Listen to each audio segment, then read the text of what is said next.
गुढीपाडवा 2025 गुढीपाडवा चैत्र महिन्यात म्हणजे March April च्या मध्ये येतो. 2025 मध्ये हिंदू पंचांगानुसार प्रतिपदा तिथी 29 मार्चला संध्याकाळी 4:27 ला सुरू होऊन 30 मार्चला दुपारी 12:49 पर्यंत आहे. म्हणून गुढीपाडवा 30 मार्चला साजरा केला जाणार आहे. या दिवशी सकाळी लवकर उठून अंगाला उटणे लावून स्नान करावे, सूर्याची पूजा करून सूर्याला अर्घ्य द्यावे, मुख्य प्रवेशद्वाराजवळ स्वच्छता करून रांगोळी काढावी, दारावर आंब्याच्या पानाचे किंवा फुलांचे तोरण लावावे, बाहेरून आत येताना उजव्या बाजूस मुख्य प्रवेशद्वारावर हळदीने स्वस्तिक काढून कुंकवाने त्यातील 4 ठिपके ठेवावेत. देवघर स्वच्छ करून देवपूजा करावी. सकाळी 8:30च्या पूर्वी गुढी उभारावी. म्हणजेच बांबूची काठी स्वच्छ करून तिला स्नान घालून लाल, हिरवा, पिवळा, केशरी, गुलाबी यापैकी कोणत्याही रंगाची नवीन साडी व पीस, तसेच आंब्याचा डगळा, कडुनिंबाचा डगळा, गाठी बांधून त्यावर तांब्याच्या कलशावर हळदी कुंकवाने स्वस्तिक काढून तो उलटा ठेवावा. फुलाची माळ गुढीला घालावी. पूर्व दिशेला गुढी उभारणे अत्यंत शुभ असते, पण शहरात कधी कधी शक्य होत नाही. काळ्या किंवा पांढऱ्या रंगाची साडी गुढीला वापरू नये. गुढीला हळदी कुंकू वाहून दिवा लावून भिजवलेली डाळ, गूळ, कडुनिंबाची पाने, धने यांचा नैवेद्य दाखवावा.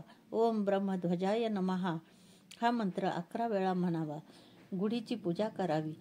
नंतर दुपारी 12च्या आत पुरणपोळी किंवा श्रीखंड पुरीचा नैवेद्य दाखवावा.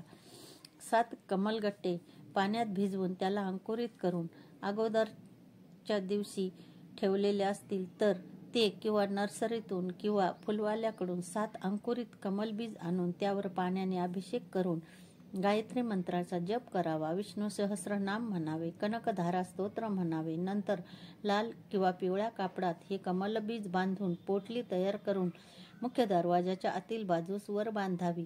पूर्वजांची आठवण करून दान करावे. प्रदोष काळात म्हणजे संध्याकाळी 6 ते 7 या वेळेत गुढीची पूजा करून दिवा लावून गुढी उतरवावी. तांब्याचा कलश दिवसभर सूर्यकिरणांपासून येणाऱ्या प्रजापती लहरीतील सात्विक ऊर्जा खेचून घेऊन स्वतःच साठवून ठेवतो.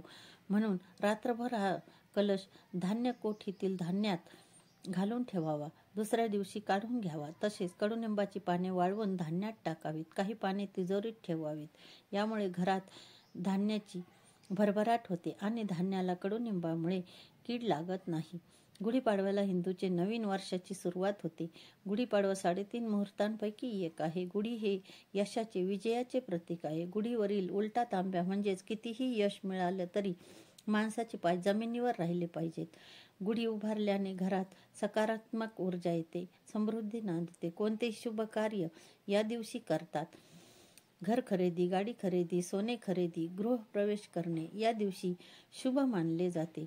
कुलदेवतेची सेवा करून चैत्र नवरात्री करावी. 9 दिवस अखंड दिवा हा चैत्र नवरात्रीमध्ये ठेवावा. यामुळे घरात सुख समृद्धी नांदते.